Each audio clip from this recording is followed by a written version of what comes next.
your real job in life is to figure out what it is you are called to do. And you use a job until you can figure out what the calling is. Because a job is necessary to survive, and you live in a world where so in my early days, I had a job. I had a job until I could figure out what it was really, what that gave my life its purpose and meaning.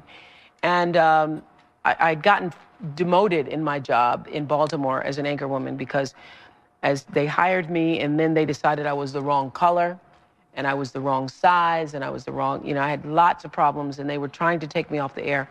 And I was making $22,000 a year. I thought I was in heaven because I was making my age. And my dream at the time was, Gail and I used to say, can you imagine if you're 40 and you're making 40,000? Ooh, that'd be it.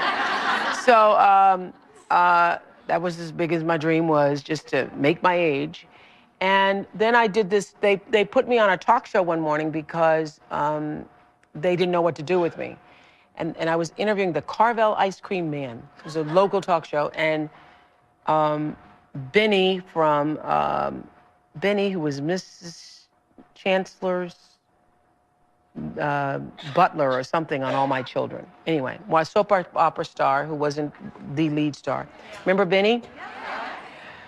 Benny and the Carvel Ice Cream Man. That's how I cut my teeth. And I finished that show. So it's not about the stars themselves or whoever the guests were. But I felt like this is what I'm supposed to do. All these years I've been misplaced in news because I couldn't relate to news. I was a news reporter, and I'd be out on the stories, and I'd be crying with the people. And I felt that I was exploiting the people with news. I couldn't, you know, put a microphone in people's face when they were going through tragedies and stuff. I just was so emotional. I was always getting little notes from my boss about, cut that out, you need to stop. So, but the moment I did that talk show, I felt like, oh, I can be myself. And that was August 14th, 1978.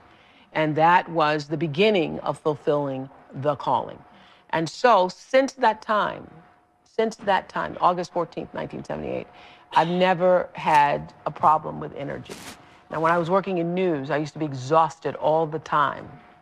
Just exhausted all the time because I hated it. And the reason I didn't quit is because I'm not a quitter, number one. And because my father was like, better not quit that job. You're making $22,000 a year. Who's going to pay a black woman $22,000 a year? You're never going to make that kind of money again. You better save half of it. So I was reluctant to quit and think about doing something else because I thought, okay, everybody wants to be an anchor woman. At the time, that was like supposedly a big deal, being an anchor woman. So I thought, okay, I won't. I'll just stay with this until I can figure out what is the best thing to do. And interestingly enough, I was applying for what I wanted to do. I felt like I needed to be able to talk. And at the time, the only thing that was available was Good Morning America or the Today Show. So I called up this agent and I asked if he would accept my tape because I wanted to be like a substitute for Bryant Gumbel. And he said to me, there was only going to be one Bryant Gumbel. And so there wasn't going to be another one, that they weren't going to another black person on that show. He said that to me. And interestingly enough, he called me last week because somebody else mentioned his name to say he never said it, but he did say it. And I said to him, you know what? If you're ever told that, you never forget it. If somebody ever says to you, if you're ever rejected in that way, you never, ever, ever forget it. I said, but it's okay. I did okay. You did okay. It's all right. It's all right.